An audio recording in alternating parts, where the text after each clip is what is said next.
aming kapatid na Ismael, sa mga kagalang-galang na mga panawin, at sa inyong lahat na buong pusong nakikiramay sa mga nagdadang ng hating na ulila ng aming sumakabilang buhay na Kapitulano Ismael Crisostomo. Magandang hapon po sa inyong lahat. Isang hapon na balot ng kalungkutan. Sa pagkakataon po ito, tayo po ay nagkakatipon-tipon sa isang mahalaga at banal na sandali upang bigyan ng isang luksang parangal ang yumaong si Kamael. Isang luksang parangal, isang parangal paggunita at pagpapahalaga sa mga kabutihan na gawa ni Kamael. Subalit, sa aking palagay, ang lahat ng mga papuring ito ay hindi sapat upang mailarawan ang kabutihan ni Kamael na isang matapat na kabiyak na dibdib ni Kanena na malaw na rin sa mga ilang buhay. Si Kamael, isang mapagmahal na magulang, isang mabait at matulungin na kapatid, patapat na kaibigan.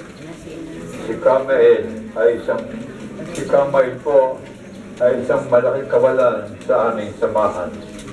Nakalulungkot, lughang laganap na ang dilim sa takip-dilim ng buhay naming mga veterano.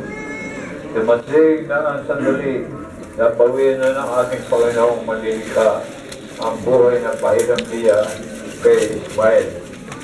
Dumating na ang saktong araw na lisanin na ni Kamael ang daigdig na ito upang mabuhay na muli sa kaharian ng Diyos na walang hanggang kapayapaan.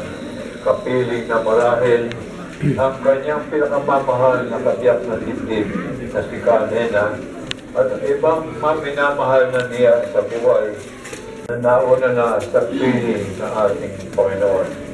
At sa inyong mga supling ng Kamael at Nena, kayong mga naulila, Patricia Fe, Lilia, Teresita, Virgilio, at ang junior niya si Ismael Jr., Sally, Delma at Jaime, wala na kayong may pagmamalaking ama na isang bayani, isang tunay na bayani ng ating bansa. Sa inyong pangulila, isipin na lamang ninyo na ang ama ay nagpapakadalbasa sa pagiging isang senior technical engineer sa ibang bansa at naghahanap buhay para sa inyong kaginhawaan. Si Kamael po ay isa sa libu-libong magigiting na kabataan na voluntaryong naglingkod at nag-alay na buhay noong nakaraang ikalawang digmaang pandaigdig bilang isang matapang na kawal na nakipaglaban at pinagtanggol ang ating kalayaan at katahimikan laban sa mga mananakop ng mga Kapunis. Nagtiis ng hirap at gutom sa pakipaglaban sa kaaway doon sa kabundukan ng Mountain Province, sa kabundukan ng Tiangan at pagdawak ng kagubatan. Si Mael po ay isang saksi. Siya na sumuko si General de Masita na Hopones na pinagsanib na lakas ng US Army at mga geridyero ang Buenavista Regiment na pinasasakihan ni Ismael bilang isang kawal. Matapos ang digmaan, si Kamael ay pinadala siya ng Army Forces Westpac. Ito ay ang samahan na buong pwersa ng Amerika noong panahon ng gera.